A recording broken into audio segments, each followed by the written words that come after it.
Hello, good evening to everyone present here. I'll just start in a minute.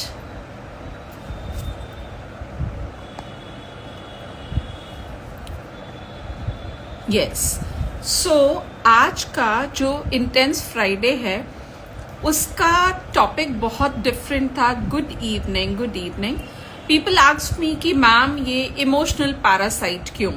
तो emotional parasite क्यों, emotional parasite क्या होते हैं, वो हमें कैसे अफेक्ट करते हैं, उससे बाहर आने के लिए हमें क्या करना है, ये सारी चीजें आज हम एट अ लेंथ डिस्कस करेंगे, राइट. बट उससे पहले I welcome all my dear viewers and thank you मुझे इतना सपोर्ट करने के लिए और मेरे मिशन को इतना सपोर्ट करने के लिए.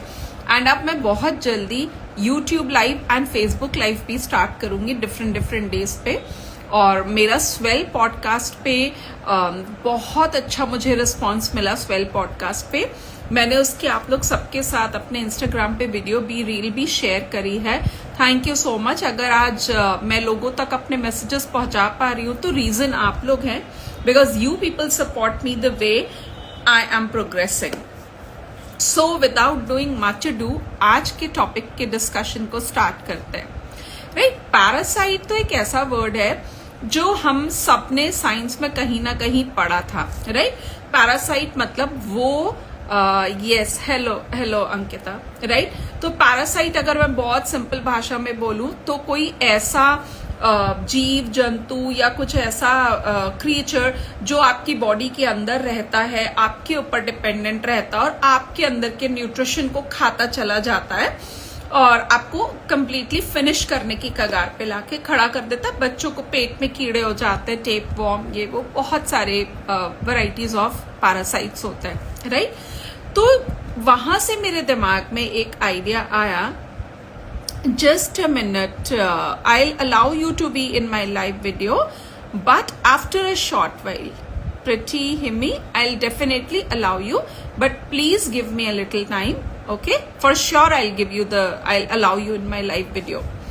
Right? तो वहां से मेरे दिमाग में आया कि हम तो सिर्फ फिजिकल पैरासाइट्स की बात करते रहते हैं और कितने आसपास हमारे आसपास कितने सारे ऐसे लोग होते हैं जो हमारे इमोशन के ऊपर जिंदा होता है और हमारा इमोशन, हमारा नेगेटिव इमोशन या हमारी वीकनेस उनके लिए उनका फूड होता है. और बहुत सॉरी वाली बात होती है कि वो फूड हम खुद बनते चले जाते हैं क्योंकि वो हमें ट्रैप इस तरह से करते हैं कि हम उससे बाहर ही नहीं आ पाते. सो बेसिकली इमोशनल पैरासाइट का मतलब हमारे आसपास रहने वाले या हमारी लाइफ में हर एक वो इंसान जो आपके अंदर के किसी ना किसी इमोशन को, स्पेशली अगर वो इमोशन आपकी वीकनेस है या अगर वो इमोशन से आपको डर लगता है, आपके लिए ओवरवेलमिंग है, तो वो उसी इमोशन का यूज करके आपको टॉर्चर करना शुरू कर देता है और आपको और हमें पता भी नहीं चलता. बिकॉज जैसे मैं ना व्हाट आई बिलीव इज कि शोर तो बहुत जोर से सुनाई देता है, किसी को थप्पड़ मारा बहुत जोर से सुनाई देता है, सब कुछ बहुत विजिबल एंड बहुत क्लियरली हर्ड होता है. लेकिन ये जो इमोशन होते हैं ना, ये अनहर्ड चले जाते हैं. इसको जो बेयर करते हैं वो बेचारों का आफ्टर इफेक्ट जो है वो अनहर्ड चला जाता है. कोई उसको सुन नहीं पाता, कोई उसको देख नहीं पाता and it results ending in a trauma, life long trauma. और ये लाइफ लॉन्ग ट्रॉमा पता है क्यों है? क्योंकि हम रियलाइज करें या ना करें, लेकिन कोई मेरे अंदर के नेगेटिव इमोशन, कोई मेरे अंदर के एंगर को, कोई मेरे अंदर की इनसिक्योरिटीज को, कोई मेरे अंदर की इंफीरियोरिटी कॉम्प्लेक्स को या इस तरीके के किसी भी ऐसे इमोशन को अगर इंस्टिगेट करके जाता है जिसकी वजह से मैं घंटों सोच में पड़ी हुई हूं, तो मैं अपने आप को ट्रॉमा की तरफ ही धकेल रही हूं. बहुत बार ये ट्रॉमा नेगेटिविटी से भी नहीं आता. बहुत बार ये ट्रॉमा बहुत प्यार से हमको सर्व कर दिया जाता और हमें समझ में भी नहीं आता. मतलब कैसे like I would just want कि जैसे हमारे घर के जो सर्वेंट्स होते हैं, राइट, या हमारे घर पे जो काम करते हैं, हमारे लिए जो काम करते हैं, कई बार हम क्या करते हैं, हम उनसे अपना काम निकलवाने के लिए मतलब ऐसा इंटेंशनली नहीं होता, लेकिन समटाइम्स अगर वो कभी ओवरवर्क्ड होते हैं तो हम उनसे बहुत प्यार से अपना काम निकलवाने की बात बोलते हैं, राइट। और वो बेचारे इस उसमें होते हैं कि अच्छा सामने वाला is giving me an angle of respect and this and that. ये हम लोग सबकी रियल लाइफ सिचुएशन है। हमारे आसपास मेरा इस इंटेंस फ्राइडे से इंटेंशन कोई भी फैमिली या रिलेशनशिप को लेके नेगेटिविटी स्प्रेड करना नहीं है, बट यस रियलिटी चेक आप लोग सबके सामने सर्व करना है। तो before I start further with my discussion, let me make it very clear कि देयर इज नो नेगेटिविटी का intention behind this, right.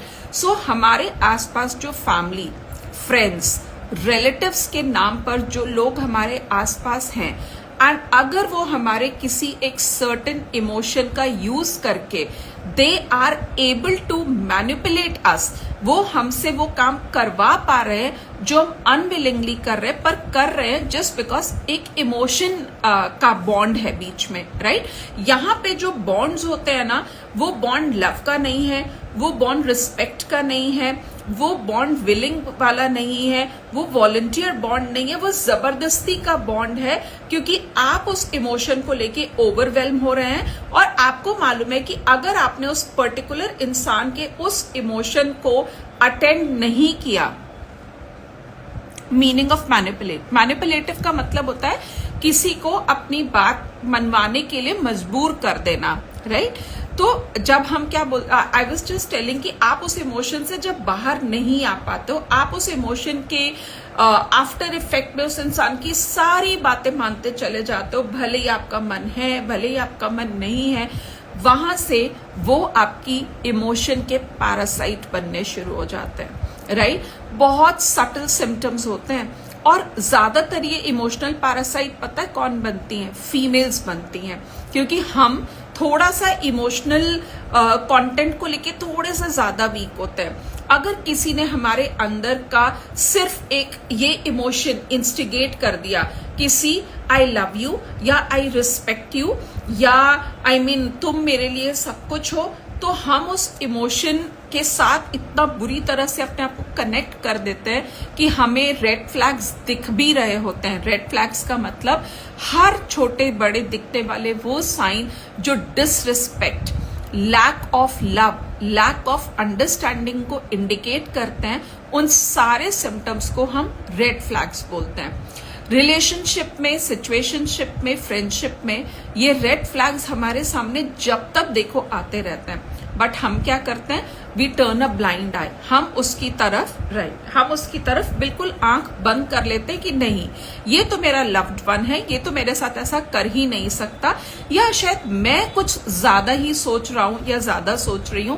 And औरतों के केस में हम अपने आप को अंडर एस्टिमेट करने लग पड़ते हैं ये सोच करके, क्योंकि पता है होता क्या है, जैसे एक वुमन है, अगर उसने कुछ किसी तरीके का ऐसा सुना जो उस सोसाइटी के नॉर्म्स के अगेंस्ट जाके है, जिसमें उसको पाला बढ़ा गया है, जिसमें उसको रेस किया गया, जिसमें उसको रखा गया है, अगर उस सेट ऑफ डिसिप्लिन के बाहर जाके वो कुछ अनयूजुअल चीज करती है, अनयूजुअल हमारी फैमिली के लिए लेकिन हमारे लिए यूजुअल, तो उसको करार दिया जाता है कि ये दिमाग खराब हो गया, 4 किताबें पढ़ ली हैं इसलिए ज्यादा बोलना शुरू कर दिया है, या ऐसे लोगों की संगति में रहती है जो इसको भड़काते हैं इसलिए ये इस तरीके की बातें कर रही है।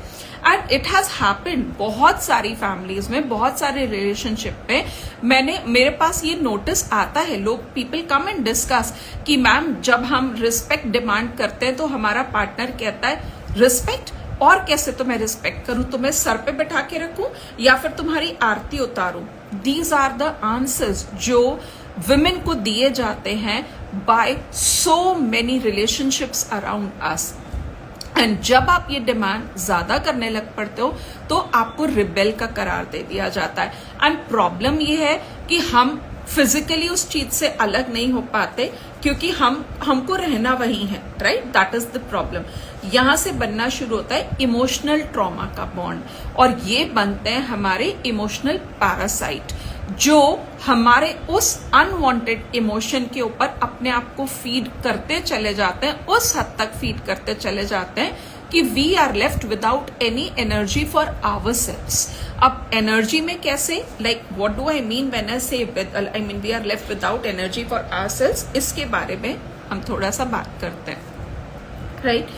जो भी अभी तक जो भी हमने इमोशनल पैरासाइट के ऊपर डिस्कशन किया, अगर वो आप सबको समझ में आया या आप मेरी इन बातों से अग्री करते हैं तो प्लीज कमेंट बॉक्स में मुझे अग्रीड लिख के भेजें या फिर थम्स अप भेजें। I will be very very happy with this, right. I am waiting for your response.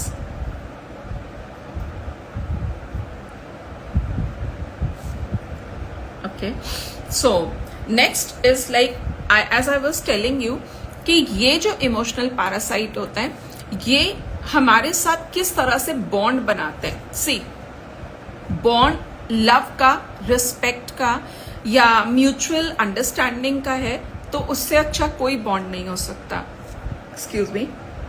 लेकिन अगर वो बॉन्ड ट्रॉमा बॉन्ड हो तो, एंड ट्रॉमा बॉन्ड का मतलब होता है कि हमें मालूम है सामने वाला इंसान, और ट्रॉमा वर्ड ना जब हम पढ़ते हैं, first let me talk a little about this word trauma. जब हम ट्रॉमा वर्ड पढ़ते हैं ना तो हमारे दिमाग में आता है अरे ये तो बहुत भारी भरकम शब्द है जो हॉस्पिटल्स में पढ़ा जाता है जहाँ पे ट्रॉमा सेंटर लिखा होता है, और हम उसे ज्यादातर उस ट्रॉमा को फिजिकल इंजरी के साथ रिलेट करते हैं कि उसको चोट लगी ना इसलिए वो सदमे में है, वो परेशान, मतलब वो परेशानी की वजह से सदमे में है। ये चीज हम एक्सेप्ट या एक्नॉलेज ही नहीं करना चाहते।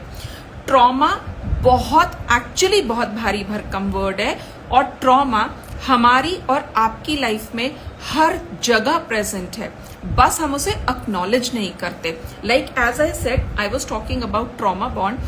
कोई इंसान मेरी लाइफ में है जो अपना एक सर्टेन पैटर्न ऑफ बिहेवियर को फॉलो करता है, लाइक दैट पर्सन ही और शी, वो मेरी लाइफ में है, वो कॉन्स्टेंटली मुझे इंस्टिगेट करता है किसी ऐसी चीज के लिए कि मैं मजबूर होके वो काम करूं जिससे मेरा नेगेटिव इमोशन और जोर से बाहर आए। भले ही वो मेरा गुस्सा है, भले ही वो मेरा lack of respect towards me है, भले ही वो मेरी एंजाइटी है या डिप्रेशन है या सैडनेस है या लड़ाई का जोन है, ये सब हमारे नेगेटिव इमोशंस होते हैं। अब ये इंसान कुछ ना कुछ ऐसा जरूर करते हैं जिससे हमारे अंदर का वो नेगेटिव इमोशन इंस्टिगेट होता है, मतलब बाहर आता है, उभर के बाहर आता है, और हम कुछ ना कुछ रिएक्शन देते हैं। वो इंस्टिगेट कर रहे हैं, ये चीज बिल्कुल इग्नोर हो जाती है, हम रिएक्शन दे रहे हैं, ये चीज बहुत क्लियरली विजिबल होती है, और वहां से उस इमोशन के डिस्प्ले की वजह से आप विक्टिम बनने की बजाय आप विलेन बन जाते हो, और सामने वाला विक्टिम बन जाता है विदाउट रियलाइजिंग कि एक्चुअली विक्टिम एंड विलेन तो दो अलग पर्सनालिटीज थे। और थोड़े टाइम के बाद वो इंसान या तो आपसे खुद पैचअप करने की बात करता है या हम खुद उन सामने वाले इंसान के साथ पैचअप करने चले जाते हैं, गिविंग दिस कि अरे मैं let me be the peace maker, कोई फर्क नहीं पड़ता, और स्पेशली वुमेन, छोड़ो घर का माहौल ठीक करने के लिए, दिस दैट, बच्चों के लिए बहुत बार हम ये खुद अपोलोजाइज करने पहुंच जाते हैं। और ये साइकिल, ये जब बॉन्ड कंटिन्यूसली रिपीट होता जाता है, इसको हम नाम देते हैं ट्रॉमा बॉन्ड का। आपको मालूम है वो इंसान हर दूसरे दिन, हर तीसरे दिन आपकी लाइफ में कोई ना कोई ट्रॉमेटिक सिचुएशन खड़ी करेगा, आप उसको बेयर करेंगे, आप उस पर रिएक्शन देंगे, और फिर आप उस इंसान के साथ पैचअप करने पहुंच जाएंगे, या वो आपसे पैचअप कर लेगा, क्योंकि उसका जो PIP है, जो उसका प्री इंस्टॉल्ड साइकोलॉजिकल नीड है, वो पूरा ही तब हो रहा है, या वो सेटिस्फाई ही तब हो रहा है जब वो आपको उस रिएक्शन में देख लेते हैं, और हम रियलाइज भी नहीं करते। और उसके बाद पता है क्या होता है, हम अपने आप को नेगेटिवली इवैल्यूएट करते रहते हैं, मेरी ही गलती रही होगी, शायद मैं उस समय चुप हो जाती या मैं चुप हो जाता तो सिचुएशन इतनी वर्स नहीं होती, मैं उस समय थोड़ी देर के लिए अपना बोल कंट्रोल कर लेती या अपना रिएक्शन कंट्रोल कर लेता, या मैं अगर साइलेंट ही हो जाती तो शायद सिचुएशन इतनी बुरी नहीं होती। We keep ourselves, like we keep blaming ourselves, and यही सबसे बड़ा सिम्टम है जब आप सारे ब्लेम्स अपने ऊपर लेना शुरू कर देते हो, तब आपको क्लियरली पहला सिम्टम मिलता है कि आप ऑलरेडी इमोशनल पैरासाइट बाइट या इमोशनल पैरासाइट जो लिव इन या symbiosis whatever you call it as, आप उसका विक्टिम ऑलरेडी बन चुके हो। बट एज आई टोल्ड कि most of the subtle symptoms जो होते हैं उनको हम कभी देखते ही नहीं, उनको हम कभी सुनते ही नहीं, बिकॉज वो हमारे लिए एग्जिस्ट ही नहीं करते।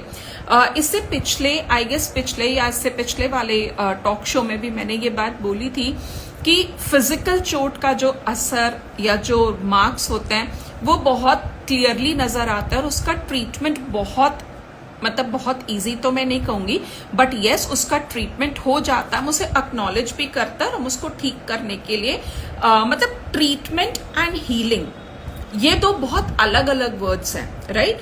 तो अगर हमें फिजिकल चोट लगी है तो वी नीड ट्रीटमेंट की नीड को तो हम एक्नॉलेज करते हैं, लेकिन हीलिंग की नीड को एक्नॉलेज करने के लिए आज भी हमें बहुत हिम्मत चाहिए होती है, क्योंकि सबसे पहले तो हम एक्सेप्ट ही नहीं करना चाहते कि मेरे साथ कुछ ऐसा हो रहा है।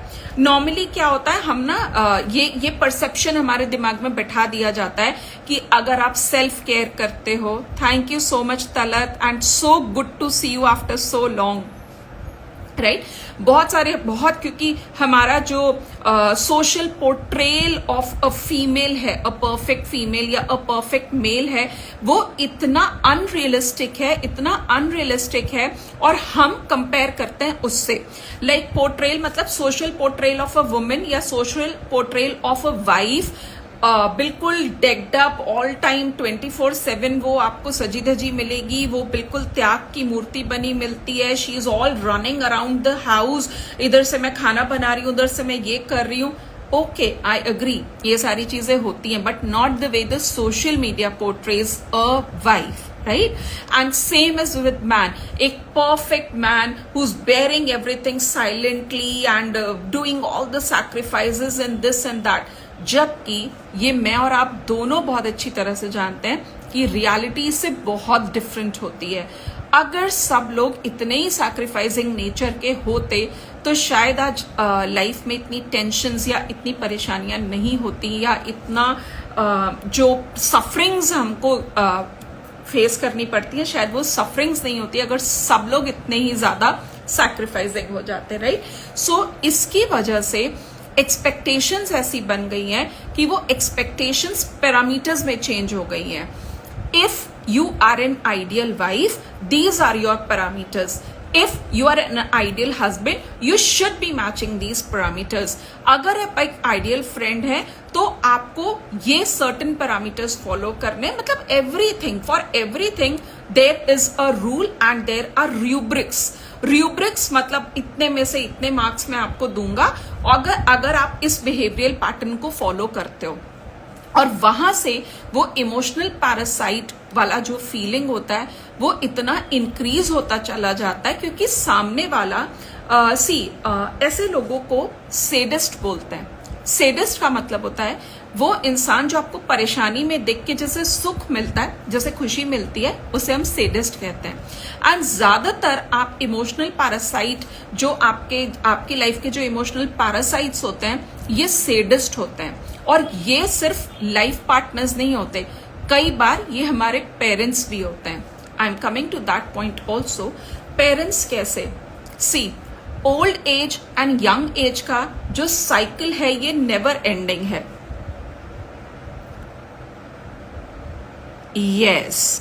Yes very very right Talat, right. तो आई वॉज टॉकिंग अबाउट कि पेरेंट्स मतलब एज होना, यंग होना, ये सब एक साइकिल है, right.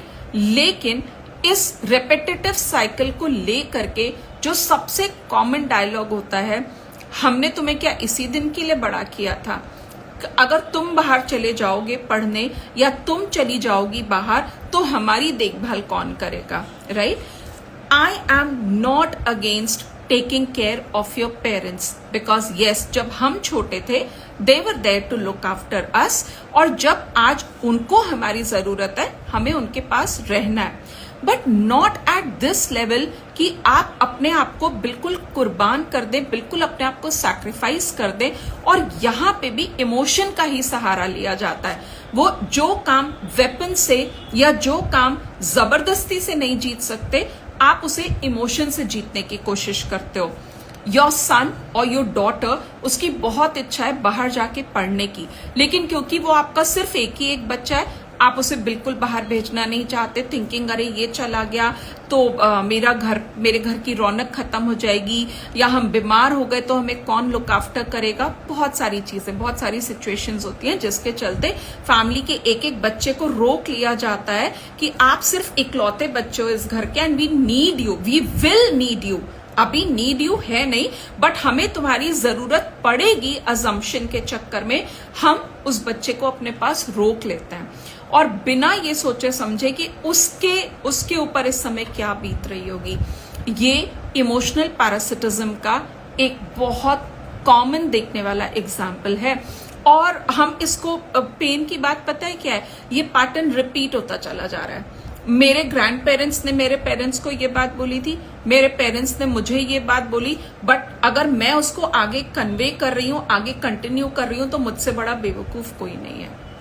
Just because you need to come out of this, right? So emotional parasitism parents के साथ भी बहुत बहुत ज्यादा, यस अंकिता, बहुत ज्यादा क्लियरली विजिबल होता है। अच्छा, प्रॉब्लम पता है कहाँ आती है? जिस घर में बहू एक एक है, या जिस घर में पहले एक बहू वाले घर की बात करते हैं, एक बहू वाले घर में तो ये सिनारियो इतना डेडली हो जाता है कि वो बेचारी अगर वो पढ़ी लिखी भी है तो उससे तो यही एक्सपेक्टेशन है, इमोशन, बेटा तुम बाहर चली जाओगी तो हमको पीछे से दवाई कौन देगा, हमें पीछे से नाश्ता कौन देगा। इस इमोशन के चलते हम उस बेचारी को इतना ड्रेन आउट कर देते हैं कि वो अपनी पढ़ाई लिखाई, अपनी डिग्री सब भूल भाल के घर में और आपकी सेवा में लग जाती है। करवाइए, अपनी सेवा करवाइए, लेकिन उस बेचारी का भी तो ध्यान रखिए। आप उतने टाइम के लिए किसी मेड या सर्वेंट की भी तो हेल्प ले सकते हैं, and definitely she will come back after that time. और जिस घर में 3-4 बहुएं हैं, उस घर में तो ये प्रॉब्लम इतनी ज्यादा, क्योंकि वहां पर कंपैरिजन का इमोशन आ जाता है।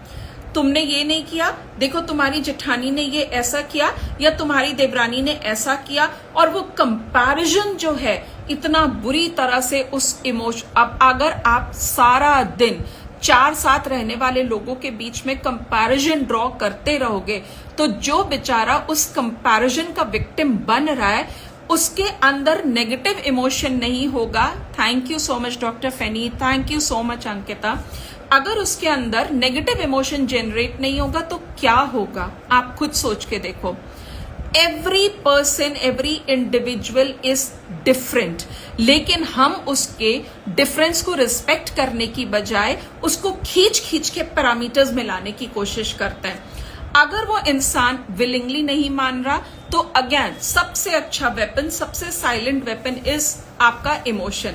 आप उस इमोशन को, उसके अंदर के इमोशन को एग्रीवेट कर दोगे, या तो वो बेचारा सबमिसिव होके आपकी बात मान लेगा, या फिर वो बेमन से आपकी बात मानेगा, साइलेंट होके आपकी बात मानेगा, पर मानेगा।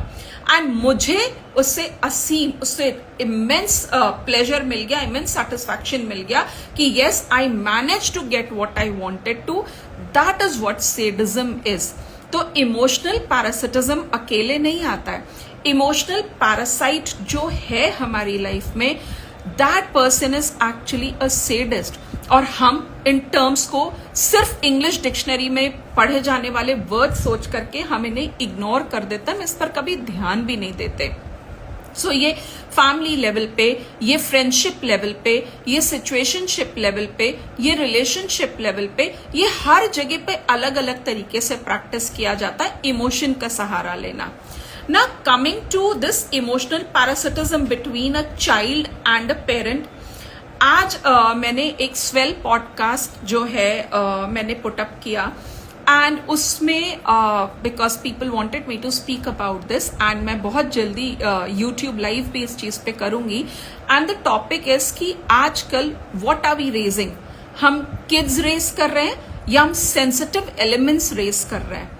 एंड इस सेंसिटिव एलिमेंट, मतलब ये टॉपिक मेरे दिमाग में शायद इसीलिए आया क्योंकि यहाँ पर ये पेरेंट एंड बच्चे के बीच का जो रिलेशनशिप है ना, ये भी पैरासिटिज्म का बन के रह गया। बच्चों को ये मालूम है कि मेरी मदर मेरे एक पर्टिकुलर रिबेल के टाइम के बाद या मेरे एक पर्टिकुलर शो ऑफ इमोशन के बाद मुझे किसी भी चीज के लिए मना नहीं करेंगी, नो मैटर मैं कितनी भी महंगी चीज मांग लूं या नो मैटर मैं कितना भी इनवैलिड पॉइंट उनके सामने रख दूं, उनके पास सिर्फ एक ही रास्ता है हथियार डलवाने का, वो है इमोशनल डिस्प्ले करने का।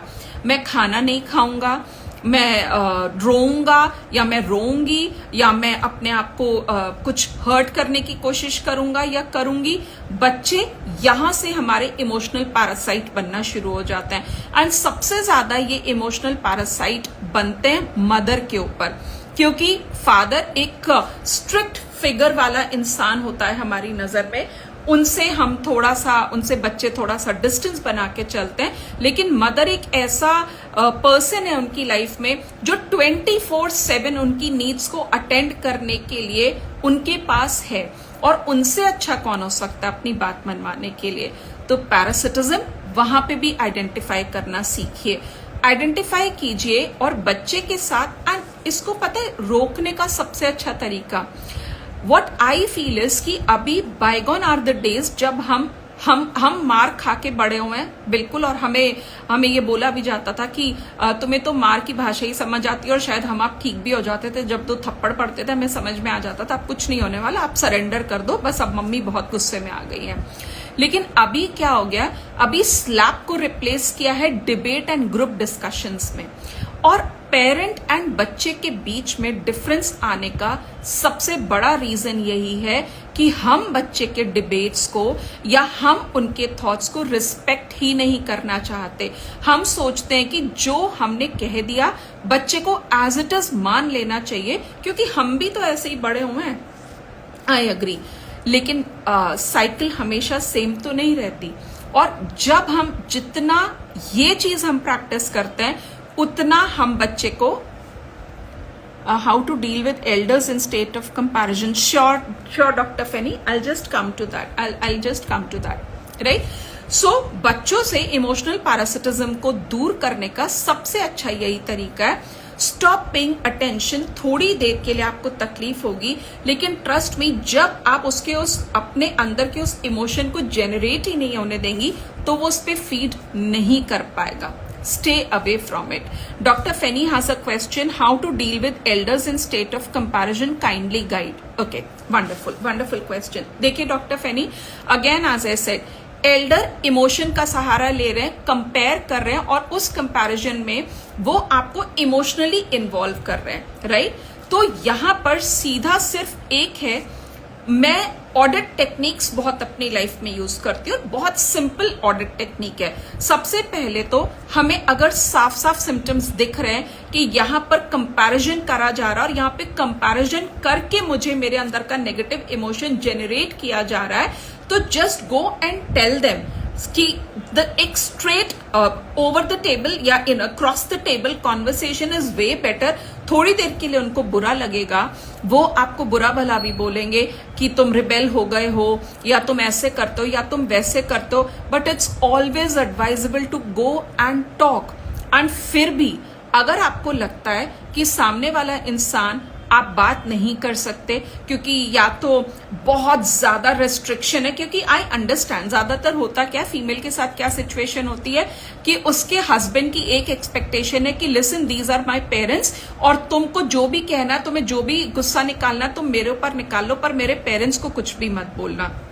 This is one common sentence which we keep on hearing. Then second चीज ये होती है कि या तो हस्बैंड लाइक बोलेगा कि तुम ना उनको इग्नोर करो, इग्नोरेंस इज ब्लिस, बट जो ये कहते हैं कि उस सारा टाइम के उस नैगिंग को, सारा टाइम के उस कंपैरिजन को इग्नोर करो, दे डू नॉट रियलाइज कि उसी सिचुएशन में 24 घंटा रहना और उन्हीं बातों को कंटिन्यूसली सुनते रहने के बाद इग्नोर करना उतना ही मुश्किल है जितना खुली आंखों से ये इमेजिन करना कि दिन है लेकिन हम रात इमेजिन कर रहे हैं, बहुत मुश्किल होता है, राइट। सो इस केस में take a step, go talk to them.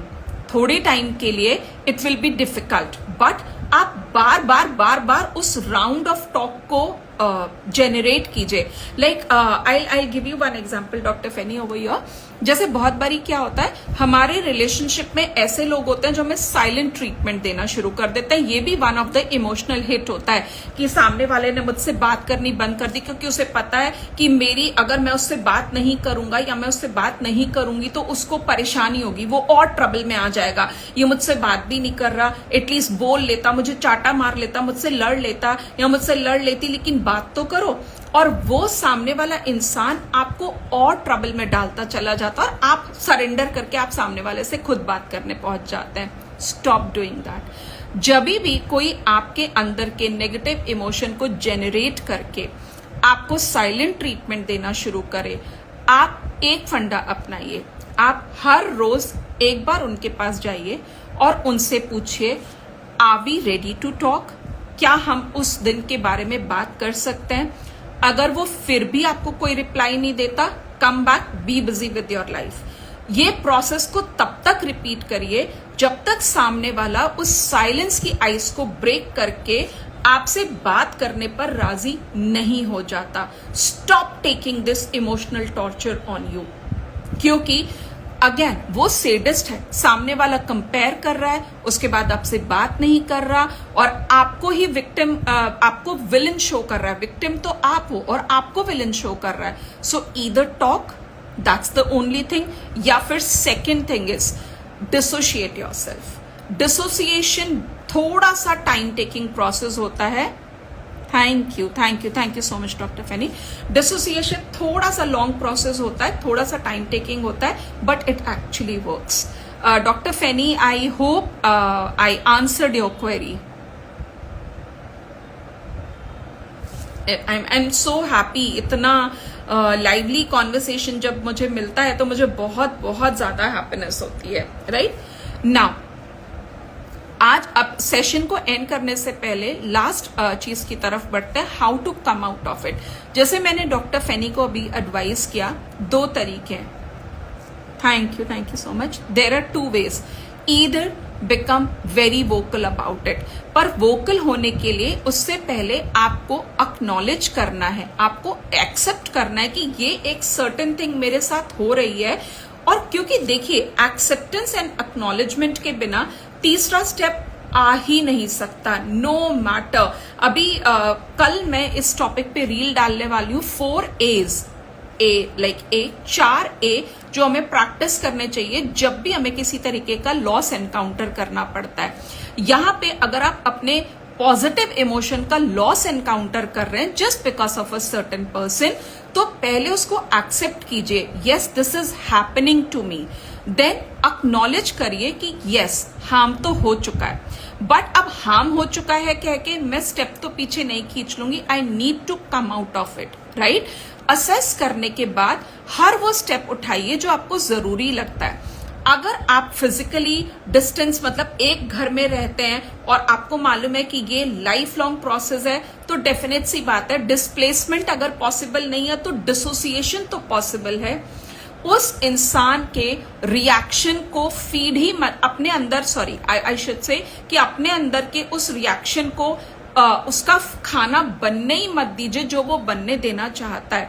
जब भी कोई इस तरीके की हरकत करे, focus on your breathing, focus on your breathing. थोड़ा टाइम टेकिंग है, थोड़ा मुश्किल है और मन बहुत उतावला होता है, ऐसे कैसे कह दिया. मैं अभी कभी इसको ये जवाब देके बताती हूँ या बताता हूँ कि तुमने मुझे गलत बोला. यही तो वो चाहता है आपसे और आप वही करते हैं. जिस दिन थोड़े टाइम के लिए आप अपने आप को कंट्रोल करना सीख जाएंगे, जिस दिन आप रिएक्शन से रिस्पॉन्ड करना सीख जाएंगे, ऐसे इमोशनल पैरासाइट्स का अपने आप वो लूप टूटना शुरू हो जाएगा एंड आप तब अपने आप को फ्री कर पाएंगे. ऑडिट कीजिए, एक्सेप्ट कीजिए, एक्नॉलेज कीजिए, असेस कीजिए and then start dissociating. As I said, displacement हर बार पॉसिबल नहीं होता है, बट यस, डिसोसिएशन बहुत बहुत हर सिचुएशन में डिसोसिएशन पॉसिबल होता है. And why do I say this? Because world is too big to be left alone. किस किस से दूर भागेंगे? प्रोफेशनल लाइफ में, पर्सनल लाइफ में, कहां तक हम लोगों को छोड़ के भागेंगे? फिजिकली नहीं छोड़ सकते, मेंटली तो छोड़ सकते हैं, इमोशनली तो छोड़ सकते हैं. So I mean these are some small steps which I think are going to help you. Special thank you to all of you. And अभी अगर किसी को कोई क्वेरी है, कोई क्वेश्चन है, तो आप मुझसे पूछ सकते हैं. और अगर आपको ये सेशन यूजफुल या फ्रूटफुल लगा हो तो प्लीज मुझे कमेंट बॉक्स में कमेंट करके बताएं. This this boosts my moral. मुझे बहुत खुशी मिलती है. मतलब यहाँ पर मैं अंकिता मैम के लिए तो जितना थैंकफुल हूँ उतना कम है, because she is always there. And special thanks to doctor Feni Chaudhary, like जिन्होंने she asked a question and the response and everything. I am so happy. I am just waiting. अगर किसी को कोई क्वेश्चन पूछना है तो you can ask, otherwise I end this session.